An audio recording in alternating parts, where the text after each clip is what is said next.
Hey, Sooner football fans. It's Thursday night at Louis with Terry and Rob. Boom, Rob. Boom, Terry. How you doing today? I'm doing wonderful. How about you? Oh, fantastic. Just so you know, we are at Louis. It's Thursday night. So, yeah, we're at Louis. On beautiful Campus Corner in Norman, Oklahoma. Mm-hmm. And remember to hit your subscribe button.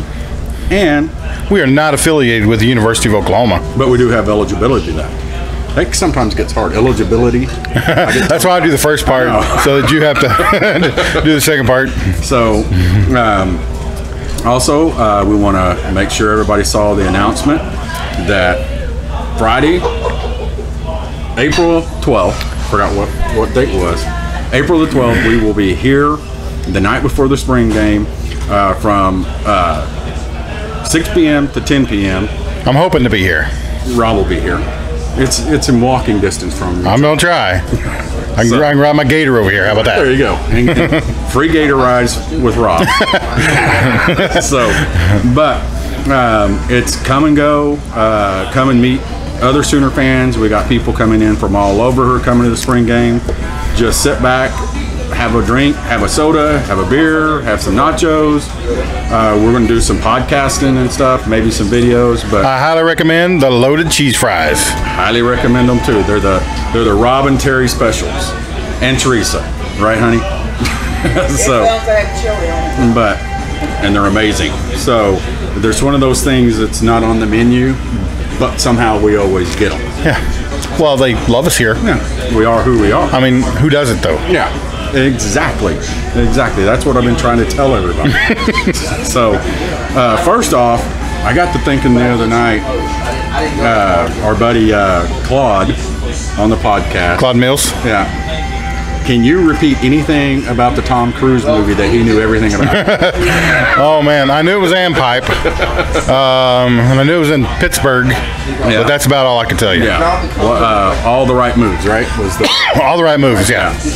So, we have the Sooner, Not a Sooner, and he knew Tom Cruise's character, his address in the movie. Was that like the very first movie Tom Cruise was ever in? He was like 12 or something when he was in that movie? But Claude was very impressive with Sooner, Not a Sooner. Yeah, so knocked it out of the park. If you haven't heard Sooner, Not a Sooner, make sure and listen to a podcast. It's pretty cool. It's just a little game we play with our podcast guests. It's my favorite segment. Yeah. So, but it really is. Is it? I love it. You love it? But you're not very good at it. What? I get almost all of them. Except for the guys like from 1930. I get them all. And I even say where they played. Now, what I can't tell you is where they went in the pros, where they went in the draft. I can't, most of them I can't tell you that. But I can tell you, they play defensive end. And I can probably get real close to the year, but. Right. Well, and if you haven't heard it, basically what Sooner, Not a Sooner is we give our guests someone's name. And they're either a Sooner who was drafted in the NFL draft, or they're not. And usually it's an actor, somebody off of a TV or movie, something like that if they're not a Sooner. So it's just a test, and we go all the way back to 1930s. It's fun. Yeah. So, I mean, you should come on, play with us. There's some great Sooner names out there. So, yeah. And great movie names too. Yep. But, the big news yesterday was Jalen Hurts, Tanner Mordecai, and unfortunately I'm going blank on the other quarterback's name, had their first pressers and they talked. Everybody was excited and talked about blah, blah, blah, blah, blah. I want to talk about, and we want to talk about, what Grinch said yesterday. Because what Grinch said was very interesting. Okay, so how do you view it though? Good or bad? Bad. Okay, me too. Me too. I saw no flowers on the horizon. I think we're going to see a different style of offense. But I think we're going to see the same results. Well, here's the thing. If you say we're going to give Walkons a shot, something's not right. Okay, this is the University of Oklahoma. We don't, Walkons generally do not make the field. So if he's going to give them a shot, we're thin. Yeah. So the very first thing that we're going to talk about is, Grinch said it, is we're very, very thin in the secondary, which is alarming. Just from a depth standpoint, we've got some young guys coming in this fall we're going to have to plug in. Yep. Okay. Now, I have two questions, and I had a little discussion with JD Runnels on Twitter about it, and I agree with him, and I think he kind of agreed with what we were trying to say is it a numbers or is it a talent thin? And I think it's a little bit of both. What do you think? Well, I took it to mean numbers. Hopefully that's what it meant. But with those numbers, well, yeah, honestly though, kind of thin. It must be thin talent-wise too, because here's two things you don't want. You don't want walk-ons getting any PT, right, and you don't want freshmen. Listen, you're a freshman, you're going to set a year, and we're going to play all these older guys. So if we're looking at both, then it's thin. Yeah, it's thin. I think it's a little bit of both. I think number one, it's numbers. Number two, it's the talent of the numbers. Right. It's thin. There's not a lot to rely on. Well, not a lot to back it up. I mean, if you ever have to set Buki down, or if you any of those guys, who's their backup? Who's their backup? So, and then the second thing I want to bring up is he followed that up and with the, I'd probably echo that maybe across the board. Probably a little bit more thin than we should be at Oklahoma. But that's also a great opportunity for guys to get ready. Yeah. Okay, so now we're not just the cornerbacks. We're very, very thin, right, in the defensive backfield, and I'm going to echo it across the board. Now that I think is the talent thing. You know what I mean? Okay. I don't think it's a numbers thing across the board. I think because as we get into more of what he said, it's not, with him not, without going, it's talent. He's just saying we're thin. I don't think the guys are there that he anticipated being there, the talent being there, that he was anticipated that would be at Oklahoma. Well, thoughts? Okay. I didn't think about that particular part of it. So, that is a little bit more alarming than originally when I was thinking about it. So yeah. I mean, because that dude looks like Kobe Bryant. I thought Kobe Bryant is walking down the street, not her. The other guy that was walking. There was a guy that just walked past the window, and I could have swore it was Kobe Bryant.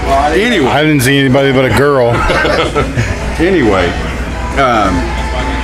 I think maybe it's numbers, and then maybe it's a talent depth-wise, because the next thing that I want to bring up that he said is you want it to be as competitive as possible. You want to make sure across all position that the guys aren't getting starting jobs by default.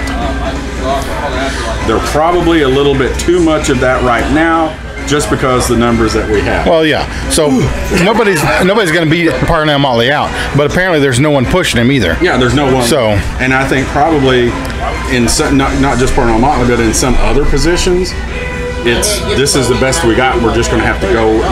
He doesn't want it to be your position because it's Terry, you and Rob come out here and play defensive end, and you're both going to play because that's the only option we got. Right. By the way, Mr. Grinch, we are available. So I can fill a gap. That's all we can do is fill a gap. So if you need a gap filler, call us. But I mean, this is alarming. It's alarming. So as we are Sooner fans, and that's what we are, Sooner fans, we are under the impression that, for instance, K9 is one of the best linebackers in the nation. Mm-hmm. And what he just said is that may not necessarily be the case. Right. He's playing in there because there's not a suitable backup. Right. There's not anybody going to. I think the guys that are there are pushing them. And one of the things that JD brought up too when we were talking on Twitter, that it's a recruiting and development issue that Oklahoma has had on defense. Haven't we said that? It's not just recruiting. We're getting all the offensive guys, but the defensive guys they're behind in development. They're not getting them to that point. We had trouble pinpointing what the problem was because they weren't tackling, there was no effort, and I mean, that's the thing. I wonder. Nobody's asked Grinch, if you looked at last year, in fact, what was the problem with last year's defense? Oh, that'd be a great question for him. If he would walk, because he knows. Yeah, if he would walk in here right now, we would say, "Sit down, coach. We got a big question." Let's talk about last year for just a minute. Just a minute. What was the problem with that defense?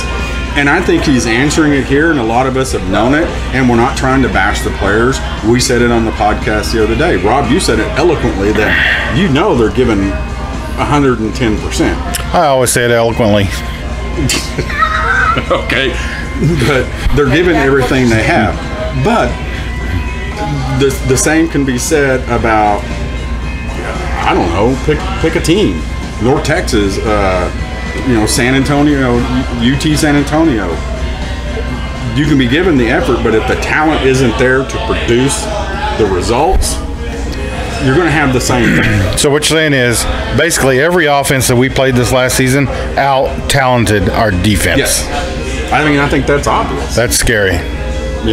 And the way we won games and how we have won games the last 2 years, we've said it over and over. We've outscored them. Offense has outscored them. Absolutely it has. Which, honestly, I think that's what's going to happen again this year. I think we're going to get to the playoffs again.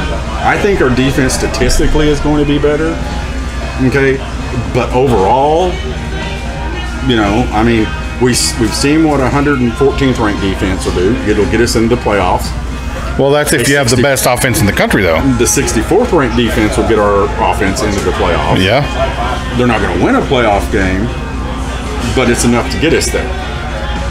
And I think we're going to see that again this year.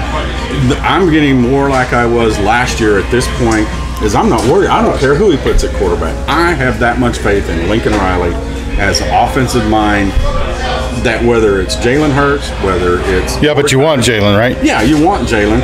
But you know what? What if Spencer Rattler comes in here and just lights it up? I'm okay with it. We'll get him for 3 years. Yeah.